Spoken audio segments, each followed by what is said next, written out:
मैं बेटियों से कहना चाहूंगा, रामायण में याद रखिए जब रावण आया था तो साधु का वेश धर के आया था वो राक्षस। हर दिखने वाले को उसकी फेस वैल्यू पे मत लीजिए। तो मैं एक लाइन में कहूंगा कि बिटिया इस संसार में संभल के चलियो जाए, ना जाने किस भेष में कब रावण मिल जाए। मगर मैं बेटों से भी कहना चाहूंगा, बच्चों से, कि लड़के भी ये मत सोचें कि हम इतने इमोशनल थोड़ी होते हैं, हम तो स्मार्ट हैं, हम तो मैनेज कर लेंगे। भाई साहब ऐसी ऐसी जगह जाके फंस रहे हैं आजकल कि भागने का रास्ता नहीं मिल रहा है। तो मैं बच्चों से भी कहना चाहूंगा, बिटवा इस संसार में संभल के चलियो जाए, ना जाने किस मोड़ पर कब सूर्पणखा मिल जाए। तो मैं आपसे एक और बात भी कहना चाहता हूं इस टाइम में, फिर मैं पॉलिटिकल वाले विषय पर भी आता हूं। एक बिंदु और कह दूं, आजकल के बच्चों को बहुत ये बात बताई जाती है, अगर तुम्हारे भाई बहन तो छोड़िए, माँ बाप ने भी कुछ बोल दिया तो मेरी सेल्फ स्टीम नहीं है क्या, मेरी अपनी सेल्फ आइडेंटिटी नहीं क्या, क्यों मान लूं उनकी बात। और वही व्यवस्था आपको सिखाती है कि जब जाके जॉब ज्वाइन करो तो अगर बॉस फटकार भी रहा हो तो दुम हिलाते रहना है, ना कोई सेल्फ स्टीम नहीं है। जिससे कॉन्ट्रैक्ट मिलना है वो बुरी तरीके से डांट रहा हो, वहां कोई सेल्फ स्टीम नहीं है, कोई ईगो नहीं है। आपसे कहा जाता है when you join a profession there are 2 laws of profession. Number 1, boss is always right. Number 2, if there is any confusion refer to rule number 1। और यहां पर क्या कहा जाता है, हर बात पे मां बाप से लड़ना है। एक दौर था जब मां बाप तो छोड़िए, बड़े भाई या बड़ी बहन ने कुछ बोल दिया तो लोग पलट के जवाब नहीं देते थे। और आज इस षड्यंत्र को समझिए कि आप लोगों के दिमागों में वो चीज भरी जा रही है कि कंपनी ज्वाइन करो तो कंपनी के कल्चर को फॉलो करना है, टीम स्पिरिट से काम करना है, मगर फैमिली का कल्चर डिस्ट्रॉय करना है और फैमिली में लड़के चलना है। जरा इस षड्यंत्र को समझिए। और जब पूरी दुनिया से कोई व्यक्ति ठुकरा दिया जाता, आखिर में फैमिली साथ आती है। और मैं यहां पर बच्चों और मां बाप दोनों से कहना चाहूंगा, अगर बच्चे ये सोचते हैं कि वो अपने परिवार की व्यवस्था और मर्यादा का पालन नहीं कर पाते तो बहुत बड़ा प्रश्न चिन्ह है कि समाज और राष्ट्र की मर्यादा और सम्मान की रक्षा कैसे होगी। और माँ बाप से कहना चाहूँगा, आजकल ज़्यादातर के 1 ही 2 बच्चे होते हैं पढ़े लिखे क्लास में। भाई साहब आप कहते हैं सरकार को सारी बात माननी चाहिए और बच्चों से बात मनवा नहीं पाते हैं 20 साल आप जिस बच्चे के साथ रहते हैं उससे आप बात मनवाने की गारंटी नहीं ले पाते और अपेक्षा ये रहती है कि समाज में सारी व्यवस्था मेरी बात माने। इसलिए मैं कह रहा हूं बहुत माइक्रो लेवल पे चीजें हैं, इन्हें समझने की जरूरत है। अब आप कहेंगे कि इन चीजों का देश और समाज पे फर्क क्या पड़ता है। अब मैं बताना चाहता हूं, आज भारत जिस मुकाम पे जाके पहुंचा है और जिस मुकाम पे आज भारत आगे बढ़ रहा है, कल ही आपने देखा कि इंडिया ने अपना पहला प्राइवेट सेक्टर का स्पेस सैटेलाइट सक्सेसफुली लॉन्च किया, विक्रम 1। परसों आपने देखा कि प्रधानमंत्री जी ने जींद से पानीपत तक पहली भारत की हाइड्रोजन ट्रेन चलाई। दुनिया की इस चुनौतीपूर्ण परिस्थिति में भी भारत दुनिया की मेजर इकोनॉमीज में, वर्ल्ड की मेजर इकोनॉमी में फास्टेस्ट ग्रोइंग इकोनॉमी चल रहा है। यह क्या लोगों को बहुत अच्छा लग रहा है क्या? आप समझिए, जब हम लोग के, खैर वो होश संभालने से पहले की बात है, वो एक पुरानी फिल्म थी ना जिसमें गाना था जब जीरो दिया मेरे भारत ने, मनोज कुमार की फिल्म। उसमें उस फिल्म में गाना जो शुरू होता है उससे पहले का डायलॉग क्या है? प्राण कहता है क्या देता है तुम्हारा मुल्क, 2 रोटी खाता है तो 1 रोटी कर्जे की खाता है।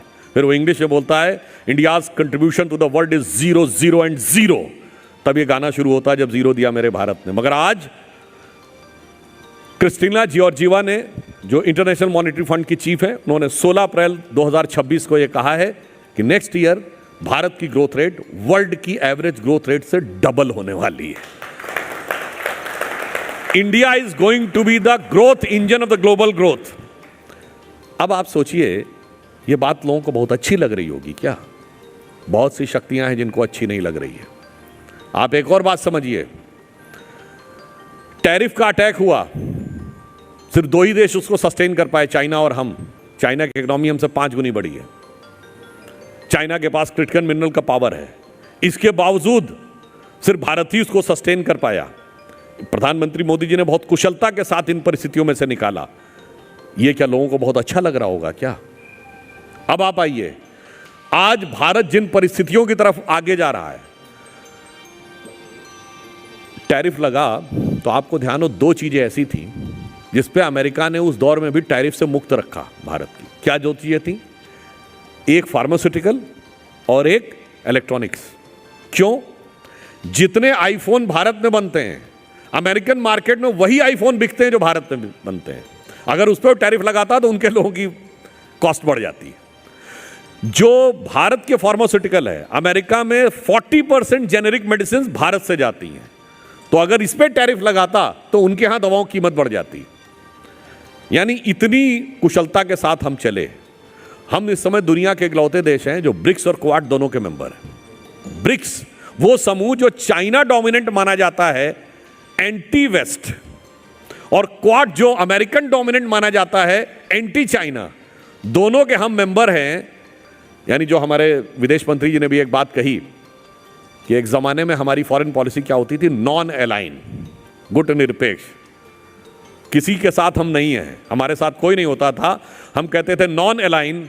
आज हमारी पॉलिसी है ऑल अलाइन, सब भारत के साथ अलाइन कर रहे हैं। आपको लग रहा है कि ये लोगों को बहुत अच्छा लग रहा होगा।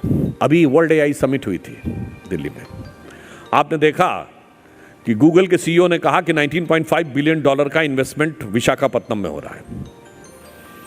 चिप बनाने वाली जो कंपनी है, मैं एक उदाहरण आपको देना चाहता हूं, इससे आप बेहतर समझेंगे। अमेरिकन मार्केट में वही आईफोन बिकते हैं जो भारत में बने। चाइना में बने हुए आईफोन दूसरे कंट्रीज में बनेंगे, अमेरिका अपनी मार्केट में नहीं आने देता। क्यों? उसे इस बात का शक होता है कि कहीं चाइना ने कुछ करके तो नहीं भेज दिया है, इसलिए उसे भरोसा नहीं है। उसने कहा भाई रहने दे। अब आइए, दुनिया की सबसे बड़ी चिप बनाने वाली कंपनी है एनवीडिया, जिसकी $5 ट्रिलियन की इकोनॉमी है। इंडियन इकोनॉमी से बड़ा साइज है उस कंपनी के पास, कंपनी का साइज। उसके ऊपर अमेरिका ने सैंक्शन लगा दिया कि यह चिप चाइना को नहीं बेचेगा, मगर क्रिटिकल मिनरल्स तो चाइना के पास थे, तो चाइना ने आर्म ट्विस्टिंग की। तो आखिर में अमेरिका ने कहा कि ठीक है, एनवीडिया चाइना को भेज सकती है। अब आइए साहब, अब चाइना कह रहा है अपनी कंपनी से यथासंभव एनवीडिया की चिप्स को मत यूज करो। कहीं ऐसा तो नहीं है कि अमेरिका कुछ करके भेज रहा हो? सोचिए दोनों के मन में कैसा अविश्वास है, मगर अमेरिका को भारत के बने आईफोन पर विश्वास है। और अब इस परिस्थिति में आप मोदी जी की दूरदृष्टि समझिए। आप में से बहुतों ने ध्यान नहीं दिया होगा, गणतंत्र दिवस 2024 को फॉक्सकॉन, दुनिया की बहुत बड़ी चिप बनाने वाली कंपनी के जो चीफ हैं, उनको पद्म भूषण अवार्ड दिया था। बहुत से लोगों ने समझ में आया ताइवान की कंपनी के चीफ को काहे पद्म भूषण दिया। अब फॉक्सकॉन ने चाइना के बाहर अपनी सबसे बड़ी फैक्ट्री चिप बनाने वाली भारत में लगाई है। यानी अब दुनिया का विश्वास हमारी तरफ आ रहा है, और इसलिए दुनिया में बहुत से लोगों को बहुत कुछ अच्छा नहीं लग रहा है। अब जब नहीं अच्छा लग रहा है तो वो क्या करेंगे? आप लोग अच्छी तरीके से समझिए इस समय जो परिस्थितियां हैं देश में, और ये हर व्यक्ति को समझना चाहिए। किसी देश को झुकाना हो और लड़ाई जीतनी हो तो 4 तरीके हैं: साम, दाम, दंड, भेद। साम मतलब समझाना, दाम पैसा देके मनवाना, दंड दबाना, और भेद आपस में फूट पैदा करना। अब आइए साम। केजीबी और सीआईए के पुराने डिक्लासिफाइड डॉक्यूमेंट्स जो क्लासिफाई हुए हैं, क्लासिफाइड से डिक्लासिफाइड, जाके पढ़ लीजिए।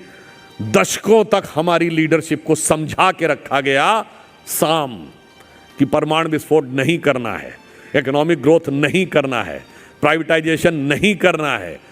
भारत की तो ग्रोथ रेट 2% रहेगी, 1.8 और 2% हिंदू ग्रोथ रेट, बस उसी में पड़ा रहना। 50, 60, 70, 80 के दशक तक हम वहीं पड़े रहे। मगर अब जो सरकार है उसमें साम नहीं चल रहा है। अब आइए दाम। आईएमएफ का पैकेज, वर्ल्ड बैंक का पैकेज, कोई अब जरूरत नहीं भारत को। और फिर मैं किसी का नाम लेके वो नहीं करना चाहता,